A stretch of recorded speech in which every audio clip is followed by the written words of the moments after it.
Alright, welcome back to another video, guys. It's good to have you back in the studio. Today's video, we're going to be looking at the database research tool a little bit deeper and looking at some more advanced options for finding products on Amazon. If you are looking for products to sell on Amazon and you're not too sure how to get ideas, how to get inspiration, today's video, we're going to be looking at that and much more. Stay with me, we'll be back in a second. My goal is to help as many people on this planet as possible. People that are positive, people wanting a positive change in their life, people wanting to start afresh, finding hot and trending products to sell online, and people wanting to make a positive impact for their family. Welcome back, guys. It's good to have you here. So, using the database research tool. So as you can sort of see, I'm on my screen right here. I'm using the software, and now as you can sort of see here in the main categories, here is where you enter categories that may interest you. So let me just tell you a bit of a reasoning or a couple of these categories, why I've selected them and why I've not selected a few others, right? You don't want to do appliances. Anything with electricity, anything you got to plug into the wall, I tend to stay away from. I like to jump after much simpler products, not too simple, but simpler products, right? So you don't want to jump on products that you got to plug into the wall, because then you're going to need extra safety checks, you need voltage checks, you need all these other paperwork, CE certificates, right?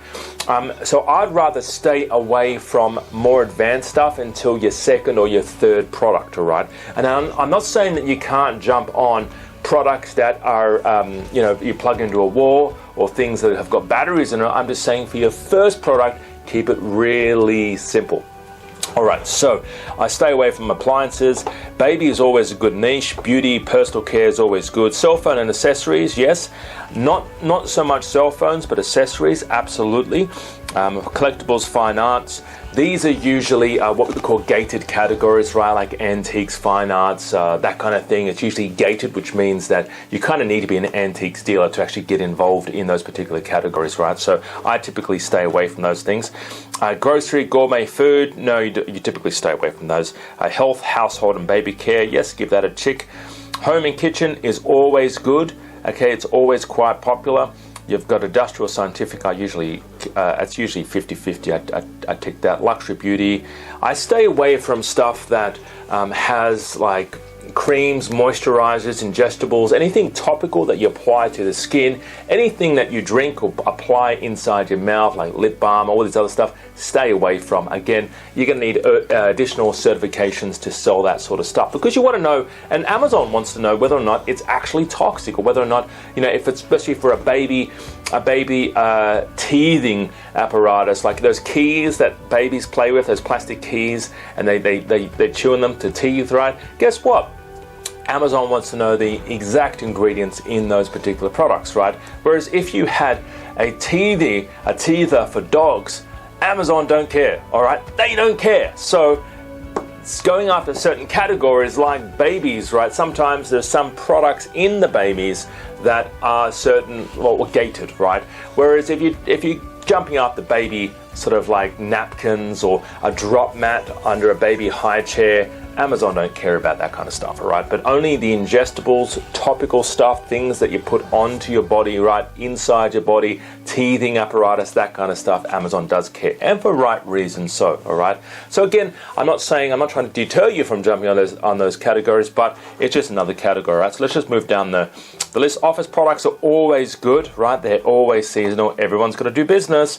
Patio, lawn and garden, pet supplies, software, usually untick. Soft sports and outdoors, tools and toys and games. Toys and games are quite good. Video games are out, right? I don't want to be selling video games.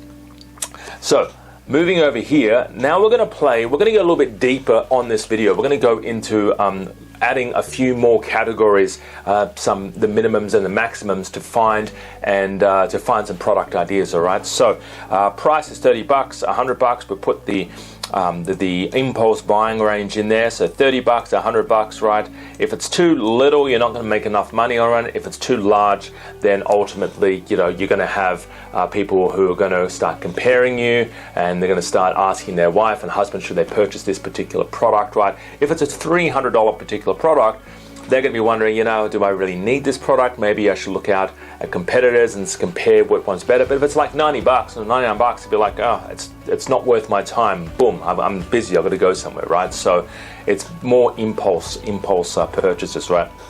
We're going to put the maximum reviews at no more than 300. The estimated sales are going to be 300. Now, we're going to put the estimated revenue. We want a minimum estimated revenue of $20,000, all right? We're going to put no more than 50 sellers, and we're going to put no more than 3 pounds, all right, in terms of weight. So we typically jump after very simple, lightweight, smallish products, all right? Especially for your first product, it's good to get something up and running and actually learn the process to getting something on Amazon, right? So what I'm saying is go after products that are less than 3 pounds, all right? So if you're in the UK or Australia or New Zealand, it's usually about a kilo, 1.2 kilos.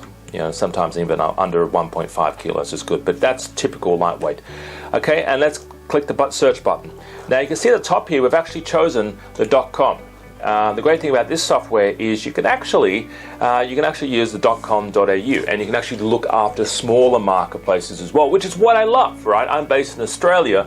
I love the fact that I can actually search for the Australian market, right? Or even the smaller markets, okay?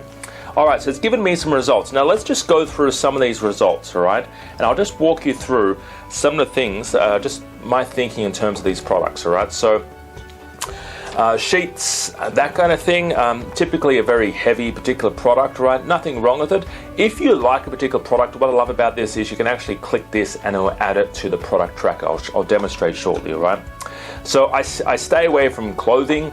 Reason being, clothing, you have to stock sizes at what we call variations, right? So if you're selling a dress or a pair of pants, guess what? You're going to need small, medium, large, extra large.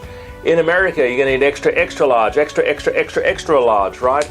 Extra, extra, no, I won't go on, but they do go on, right? So you're going to need different waist sizes, you're going to need different lengths, you're going to need all these different things when you're doing clothing, right? If you're selling red dresses, guess what? You have to sell green dresses, and then blue dresses, and then different sizes in that. So I typically stay away from clothing. Also, if it doesn't fit, they're not happy, they're going to send it back, and then you have to do exchanges and do all this other stuff, right? But if you're selling, an iPhone case, there's not much they can be unhappy with. It's an iPhone case, right? Or if it's, a baby product or a pet product, right? If it's a pet chew toy, they can't really complain too much about that. So moving on, let's just go here. Here we go. All right, so this is the first thing that sort of stands out, right? So this is a Pocket Guru set, 85 scrub pocket-sized nurse reference cards, right? So it's in office products. It sells for $39, which is pretty decent net. So that's minus the FBA fee of $10, right? So $29 net, which is pretty decent. The weight is pretty good, right? It's got 79 reviews. It's actually got less than 100 reviews, which is actually really, really good, okay? And it's doing roughly 20,000 US a month. So that is pretty decent, okay? So I like this particular product. So what I'm going to do is I'm going to track the product. I'm going to click this little button here, and I'm going to add it to product trackers, all right? And I'm going to, here we go, I don't have a group for that. I'm going to put it under homewares, actually, because I can create different groups in my product tracker, right? Let's go down further. What I like about this is I can actually create something similar to this, right? It wouldn't be hard to sort of create something like this, and not much can really go wrong with this particular product, all right? So let's go down. So we've got a lot of clothing here. We'll scroll down. Throw blankets are always quite popular, all right? So here we go. What's this? It is a electric stove cover. Foldable anti-slip. Okay, so this looks like it's basically a stove cover, right? So it's for $50. Net fee is $34 after the fee, right? The weight's pretty good. 122 reviews, not too bad, right? And doing 20,000 a month. Now, it's not an electric cover, it's a stove cover, right? So it's just something you put on top of the stove, right? Simple product, right? Lightweight, right? It's something that isn't going to break or isn't going to explode, right? It's something simple. So I like that particular product. I'm going to track that particular product, all right? And it's under homewares. Now, you don't want to be doing guns, all right? That's a restrictive niche. Do not sell guns or gun products, all right? Holsters, I stay away from those. You know, there's the holster, the locks where you put on the actual gun. I typically stay away from those sort of things as well, right? Because if something happens, guess what? It's going to come back and bite you. Okay, what else do we have? Smart plugs, they're doing pretty well right now as well. And scrolling down, we've got quite a few here. So see, it does, what I love about this software is it gives you a lot of examples, a lot of really good examples here. And last one here, organizer tray set, right? So 33 bucks, net is 19 bucks, 2.4 pounds, a little bit on the heavy side, but that's still okay, right? It's about 1 kilo. 211 reviews. Not too bad, doing 20,000 a month, all right? So again, that's a very simple product. That's the sort of stuff I like. I'm going to add that to homewares as well. All right, guys, hope you enjoyed that video. And there is the importance of using software. Not many Amazon sellers actually know there is software out like this out there, all right? So if you want to find out more information, if you're looking to get something started on Amazon, below this video, there's a couple of links. Give those links a click. I would love to work with you. Check out the videos, guys, and yeah, have a fantastic day. Also, by the way, if you are looking to get something started on Amazon and you're based in Australia or New Zealand and you're looking to get something started and basically you just need help, right? You need guidance. How do I find a product? How do I do the research? How do I make sure that it's going to sell? How do I find a supplier overseas cheaply? Okay, a quality supplier. How do I ship that to Amazon warehouse, and how do I sell that product, right? If those are the questions that you're asking yourself right now, I would love to help you. Give us a call in the office. We have an Australian and New Zealand phone number below here, and I would love to have a chat with you. I would love to help you. We run live events around Australia and New Zealand, and the majority of the people that we teach are in fact beginners who are just getting started, who don't really know what to do next. They don't know what the steps are, and they would rather get some guidance on what the next steps are. All right, so guys, hope you enjoyed today's video, and yeah, talk to you real soon. Bye bye for now. See you later.